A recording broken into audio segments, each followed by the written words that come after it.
it's a hot topic, right? Mis-selling in the Indian context of financial products.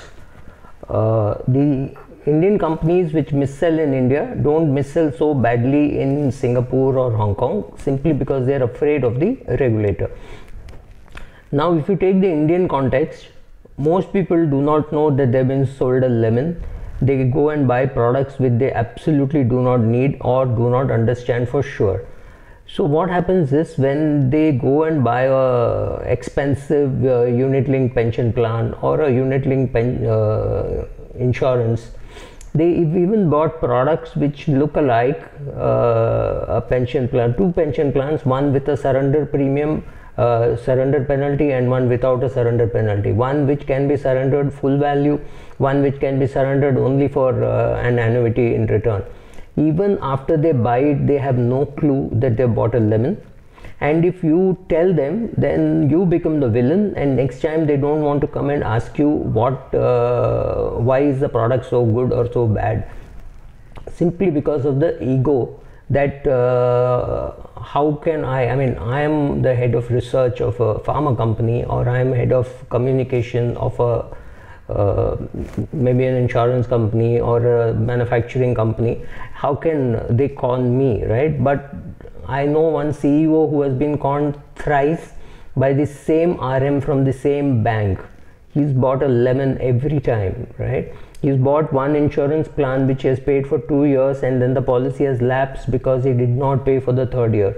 The relationship manager says he called him on the phone, but he didn't pay the premium. Completely unbelievable. On that day he had enough money in the bank, and this guy would pay just because he had money.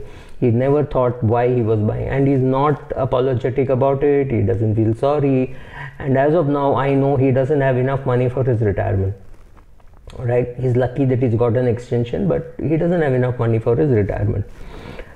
You tell all this to a guy, then he will go meet somebody in the bank, somebody will give him a pat on the back, and some high sounding guy, and that's it, end of story. They don't even pursue it further. I know one relationship manager, she has sold a she has sold a term insurance to a woman.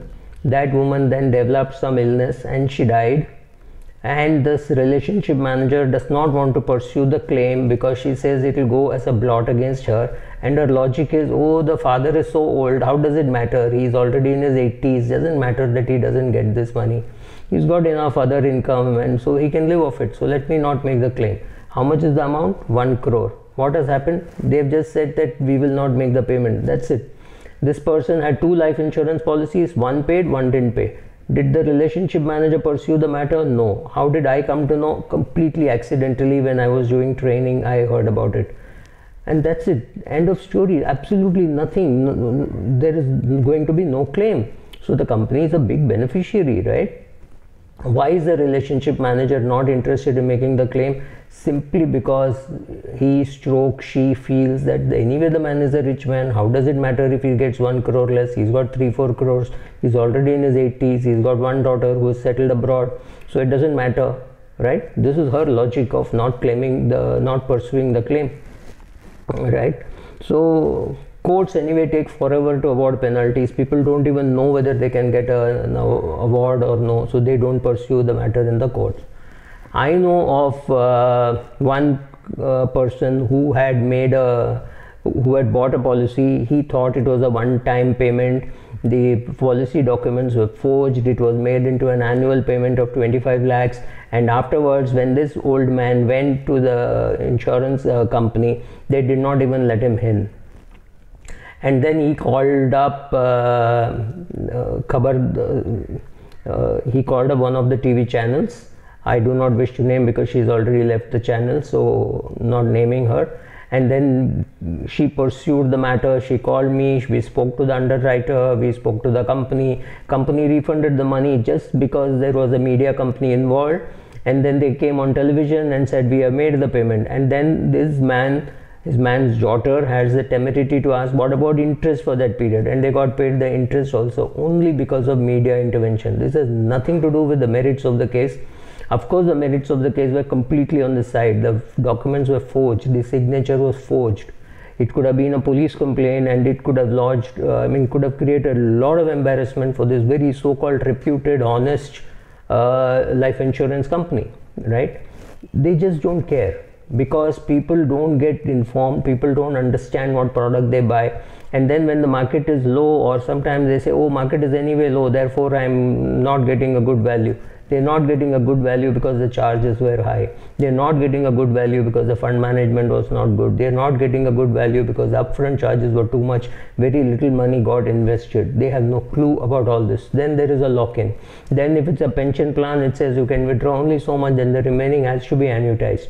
These people do not even know that it can be annuitized with somebody other than that. For example, if you have a policy with HDFC Life Insurance and you have to take a premium, it is not necessary that you have to go to HDFC Life Insurance to take the policy, the pension.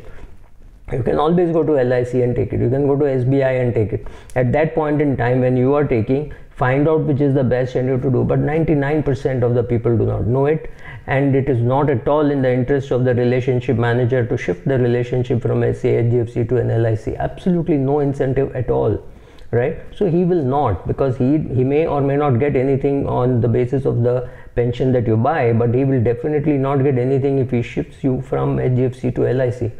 So what happens? Again, mis-selling. Why is mis-selling not stopping? Simply because the people who are being fooled are even refusing to accept that they are being fooled. They are refusing to understand the product. They are refusing to think about what product they are buying. They just get conned into buying one bad product after the other.